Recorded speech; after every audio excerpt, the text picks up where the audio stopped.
JNU के नजीब को जब आप सब अहले नजर हैं, आपको पता है नजीब के साथ क्या क्या गुजरा। जब नजीब गायब हुआ तो उसके मां के आंसुओं को अपनी नज्म में इस खूबसूरती से पिरोने वाला शायर कि हम सब के दिलों में वो नज्म बसती है। आप सबको उसके मिसरे याद हैं। वो नज्म रचने वाला और उस जुनैद के लिए पूरे हिंदुस्तान में जगह जगह उस शख्स के लिए जगह जगह प्रोटेस्ट करने वाला शायर, हमारा अपना, हमारा भाई, हमारा बेटा, यही इमरान प्रतापगढ़ी। एक मिनट में मैं चंद बात आपसे जिक्र करना चाहता हूं। एक सवाल, जो लोग इमरान प्रतापगढ़ी साहब से मोहब्बत रखते हैं वो सब इस सवाल का जवाब जानते हैं, लेकिन उसके अलावा कुछ लोग ऐसे हैं जो अक्सर ये सवाल हमसे और आपसे करते हैं कि आखिर ऐसा क्या है इमरान प्रतापगढ़ी में कि जब वो कहीं आते हैं तो हजारों हजार का मजमा उन्हें देखने के लिए, उनकी एक झलक पाने के लिए, उनसे हाथ मिलाने के लिए, उन्हें सुनने के लिए बेताब रहता है। ऐसी क्या कशिश है इमरान प्रतापगढ़ी में कि उसके नाम पर, वो जहां पर भी उसका नाम शामिल हो जाए, 100, 500 नहीं बल्कि 50,000 और 1 लाख का मजमा जमा होना कोई बड़ी बात नहीं होती। लोग अक्सर ये सवाल करते हैं कि इमरान प्रतापगढ़ी में ऐसी कौन सी कशिश है कि हमारी माएं और बहनें, हमारे बुजुर्ग जब नमाजें अदा करते हैं, जब रोज़ों में अफ्तार के वक्त बैठते हैं तो उनकी दुआओं में एक नाम इमरान प्रतापगढ़ी का भी शामिल होता है। इसका जवाब आपको मालूम है, हमें मालूम है, लेकिन मैं उन तमाम लोगों से कहना चाहता हूं कि इमरान प्रतापगढ़ी क्या है। आज आप सब की दुआओं के तुफैल ये आवाज़ ऐवान बाला में, राज्यसभा में जब गूंजती है तो हमारे सीने फख्र से चौड़े हो चुके होते हैं। लेकिन जब इस इमरान प्रतापगढ़ी, जिसके आगे अब ऑनरेबल एमपी का टैग लगता है, जब ये टैग नहीं भी था, जब ये शख्स, जब ये शख्सियत सिर्फ एक शायर थी, उसके पास सिर्फ ये मुशायरों का स्टेज था, उस वक्त भी हमने उसकी कारकर्दगी देखी है। इस वजह से हम उससे मोहब्बत करते हैं। जब हिंदुस्तान में पहली मॉब लिंचिंग 2015 में दादरी के अखलाक को इस इल्जाम में शहीद कर दिया गया, भीड़ ने उन्हें पीट पीट करके शहीद कर दिया कि उनकी फ्रिज में एक मखसूस जानवर का गोश्त मौजूद है। उस वक्त जो सबसे पहली आवाज, सियासी या किसी भी तरह की ताकत उनके पास उस वक्त नहीं थी, लेकिन उसके बावजूद दिल्ली के एक वीआईपी मुशायरे में उन्होंने उस अखलाक की बेटी के नाम से, साजिदा के नाम से एक जज्बाती नज्म पढ़ी और उसका नतीजा यह था कि वहां मौजूद एक क्या हिंदू क्या मुसलमान, हर शख्स की आंखों में आंसू थे। और उसके बाद इस हमारे भाई ने, इस आपके बेटे ने उस वक्त यह ऐलान किया कि मेरी बहुत बिसात तो नहीं है, लेकिन आज के मुशायरे में मुझे जो भी लिफाफा दिया जा रहा है मैं साजिदा अखलाक की बेटी के हवाले करता हूं। तो भला क्यों हम उसके लिए दीवाने ना हों? जब उसके बाद पहलू खान के साथ वही मॉब लिंचिंग, वही उसके साथ उन्हें शहीद कर दिया गया, तो उसकी बूढ़ी मां के आंसू पोंछने के लिए जो पहला शख्स अपना कंधा जिसने पेश किया, जिसने उस बूढ़ी मां के आंसू पोंछे, वो नाम था इमरान प्रतापगढ़ी का।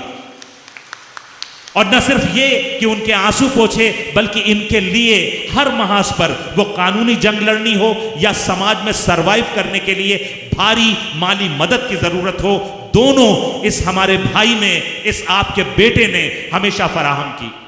बहुत से नाम हैं, हाफिज जुनैद जिन्हें ट्रेन में उनके भाई के साथ चाकू घोंप दिया गया, जिसकी वजह से बाद में उनकी मौत हो गई। उमर खान, रकबर, इन सब की कितनी ज्यादा बढ़ चढ़ के माली मदद की, उन पर नज़में कह करके पूरे हिंदुस्तान में जगह जगह लोगों के उनके दर्द में शरीक किया, वो नाम इमरान प्रतापगढ़ी का था। जब आप ही के जामताड़ा के तबरेज अंसारी को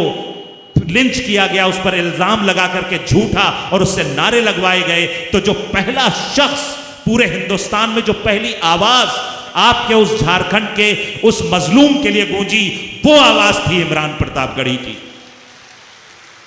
जेएनयू के नजीब को जब इस आप सब अहले नजर हैं, आपको पता है नजीब के साथ क्या क्या गुजरा। जब नजीब गायब हुआ तो उसके मां के आंसुओं को अपनी नज्म में इस खूबसूरती से पिरोने वाला शायर कि हम सब के दिलों में वो नज्म बसती है। आप सबको उसके मिसरे याद हैं, वो नज्म रचने वाला और उस जुनैद के लिए पूरे हिंदुस्तान में जगह जगह उस शख्स के लिए जगह जगह प्रोटेस्ट करने वाला शायर, हमारा अपना, हमारा भाई, हमारा बेटा, यही इमरान प्रतापगढ़ी। जब इसने सीए एनआरसी के लिए इमरान प्रतापगढ़ी ने हैदराबाद में जाकर लोगों को झिझोड़ा, उनके जमीर को जगाने की कोशिश की और यह कहा कि मुझे बड़ा अफसोस हो रहा है कि इस हैदराबाद में शाहीन बाग क्यों नहीं है, इसकी पादाश में उस पर एफआईआर की गई।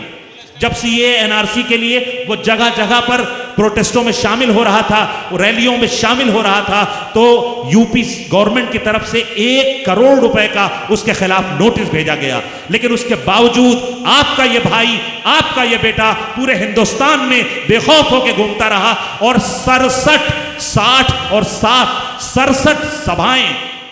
वो जनसभाएं जिसने शाहीन बाग मूवमेंट को ताकत दी, वो ताकत देने वाला अगर कोई नाम था तो वो नाम था आपके अपने इमरान प्रतापगढ़ी का।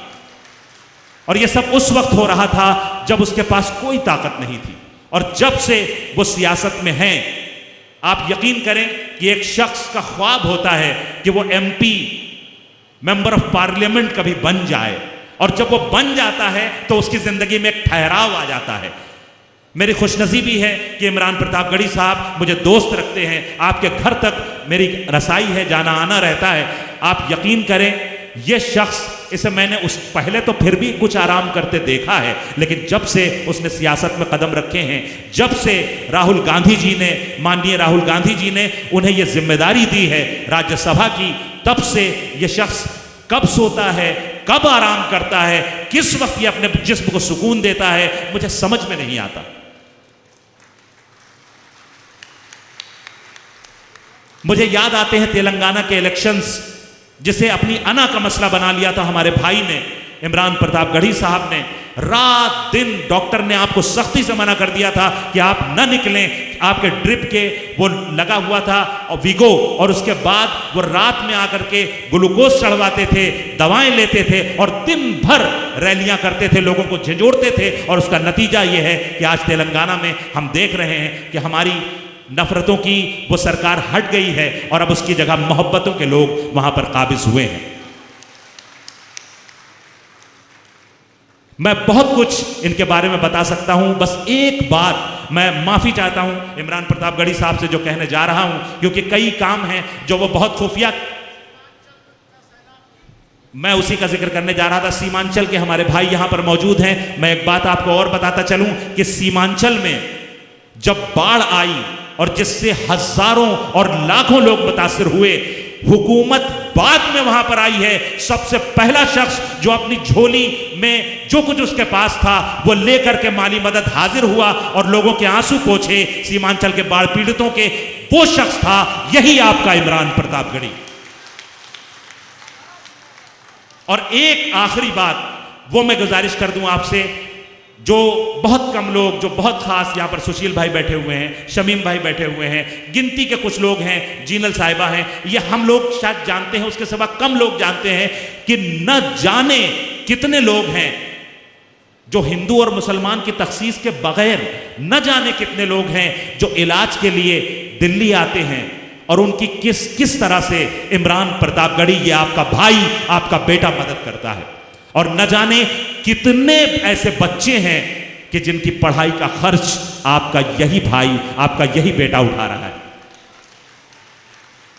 मैं माफी चाहता हूं, ये बातें यहां करने की नहीं थी, लेकिन मैं जज्बाती हो रहा हूं, तो मैं चाहता हूं कि आप भी, मेरे ख्याल में आप सब मोहब्बत करते हैं अपने इस भाई, अपने इस बेटे से, तो मैं आपको मजीद जज्बाती नहीं करना चाहता। मैं चाहता हूं कि दोबारा आपको मुशायरे की तरफ ले चलूं। और अब हमारी फहरिस्त में सिर्फ एक नाम